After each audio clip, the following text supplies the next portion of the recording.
AP తెలంగాణని bird flu వణికిస్తుంది. వేలాది కోళ్లు మృత్యువాత పడుతున్నాయి. అటు ఏపీలో కోళ్ల ఫారంలో పనిచేస్తున్న ఓ వ్యక్తికి సైతం ఈ వైరస్ సోకినట్టుగా అధికారులు నిర్ధారించారు. దీంతో ప్రభుత్వం అలర్ట్ అయింది. అధికారులు మెడికల్ క్యాంపులు ఏర్పాటు చేస్తున్నారు. అయితే ముక్క లేకపోతే ముద్ద దిగని వాళ్ళు మాత్రం చికెన్ని అవాయిడ్ చేసి ఫిష్, మటన్ వైపు చూస్తున్నారు. అయితే ఇవి కూడా ఇప్పుడు డేంజర్గా కనిపిస్తున్నాయి. ఇదే టైంలో ఏపీలో ఓ సంచలన ఘటన వెలుగులోకి వచ్చింది. ఏపీలోని తూర్పుగోదావరి జిల్లాలో కలకలం రేగింది. చేపల చెరువులకు మేతగా బర్డ్ ఫ్లూ కోళ్లను వేస్తున్నట్టుగా తెలిసింది. చనిపోయిన కోళ్లను యజమానులు చేపల చెరువుల్లో పడేస్తున్నారు. జగ్గంపేట, కిర్లంపూడి, ప్రతిపాడు, పెద్దాపురంలో చేపలకు మేతగా కోళ్లను వేస్తున్నట్టు గుర్తించారు. కాకినాడ ఎన్జీఓ సభ్యులు వీడియోలు విడుదల చేశారు. బర్డ్ ఫ్లూతో చనిపోయిన కోళ్లను చెరువుల్లో చేపలకు మేత వేస్తుండడంపై స్థానికులు ఆందోళన వ్యక్తం చేస్తున్నారు.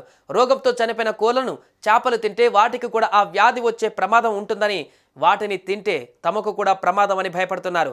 వీటిపై అధికారులు స్పందించి చర్యలు తీసుకోవాలని కూడా ఎన్జీఓ సభ్యులు డిమాండ్ చేస్తున్నారు. ఏపీలో పశ్చిమ గోదావరి జిల్లాలోని తణుకు మండలం వేల్పూరు, తూర్పుగోదావరి జిల్లా పెరవలి మండలం కానూరు, ఆగ్రహారంలో బర్డ్ ఫ్లూ కేసులు నమోదయ్యాయి.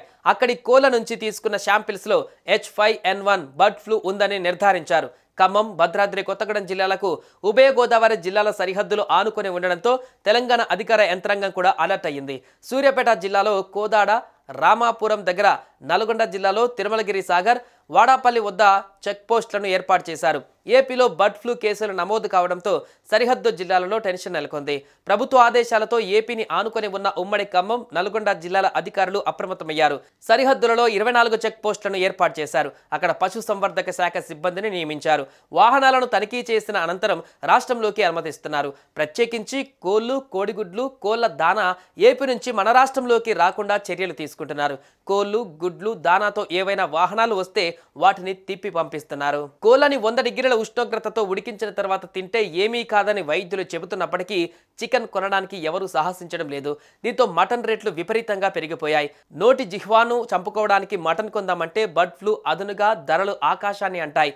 తక్కువలో చేపలు కొనుక్కొని తిందామంటే ఇలా బర్డ్ ఫ్లూతో చనిపోయిన కోళ్ల వ్యర్థాలను వాటికి మేతగా వేయడం ఆందోళనకు గురి చేస్తోంది.